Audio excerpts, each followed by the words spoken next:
அடுத்தது ரெண்டாவதுல கேட்டிருக்கிறாங்க 27இல் எத்தனை நாலில் ஒன்றுகள் உண்டு? 27இல் எத்தனை நாலில் ஒன்றுகள் உண்டு? நாங்கள் நாலில் ஒன்றுன்றதை காவாசி என்று எடுப்போம். நாலில் ஒன்றுன்றது காவாசி தானே. இப்போ நாலில் ஒன்றை காவாசி என்று எடுப்போம். முதலாவது நாங்கள் பார்ப்போம், ஒன்றில் எத்தனை காவாசி இருக்கு? ஒன்றில் எத்தனை காவாசி இருக்குண்டா 4 காவாசி இருக்குது. அதாவது ஒரு போத்தல் எடுத்தோம்டா அதில் காவாசி என்றது இந்த 4ல் ஒரு பங்கை தான் நாங்கள் இதுதான் காவாசியம். அப்போ ஒரு போத்தலை முழுசா நிரப்ப 4 காவாசிகள் தேவை. ஒரு போத்தலை முழுசா நிரப்ப 4 காவாசி தேவை. அப்போ எங்களுக்கு தெரியும் ஒன்றில் 4 காவாசி இருக்குது. அப்போ 2ல் எத்தனை காவாசி இருக்கும்? ஒன்றில் 4ண்டா 2ல் எத்தனை காவாசி இருக்கும்? 8 இருக்கும். 3ல் 4 4 4 12 இருக்கும்.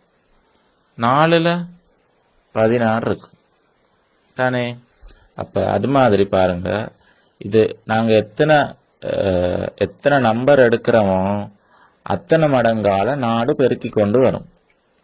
ஒரு பங்கண்டா ஒரு போத்தல்ல 4 காவாசி, 2 போத்தல் 8 காவாசி, 3ல் 12 காவாசி. அதாவது 3ல் 12 காவாசி என்றால் 3 4ஆல் பெருக்கி 12 வருது. 2ல் எத்தனை காவாசி என்றால் 2 4ஆல் பெருக்கி 8 வருது. 4ல் எத்தனை காவாசி என்றால் 4 4ஆல் பெருக்கி 16 வருது. 4 16 அது மாதிரி. அப்போ அவங்க 27இல் எத்தனை காவாசி இருக்குன்னு கேட்டிருக்காங்க. அப்போ நாங்கள் 27ல் எத்தனை காவாசி இருக்குன்னு 27ல் காவாசி எத்தனைன்னு பார்த்தோம்டா அதே மாதிரி 27 தர 4ஆல் பெருக்கணும். 27 4ஆல் பெருக்கணும். வரப்போகிறது 27 தர 4 108 வரும். 27 தர 4 108 வரும். எனவே ரெண்டாவதுக்கு விட 108. என்னுடைய விளக்கங்கள் உங்களுக்கு திருப்திகரமாக இருந்ததுண்டா இந்த வீடியோவை சப்ஸ்கிரைப் பண்ணி, லைக் பண்ணி, ஷேர் பண்ணி ஒரு சப்போர்ட் பண்ணுங்கள்.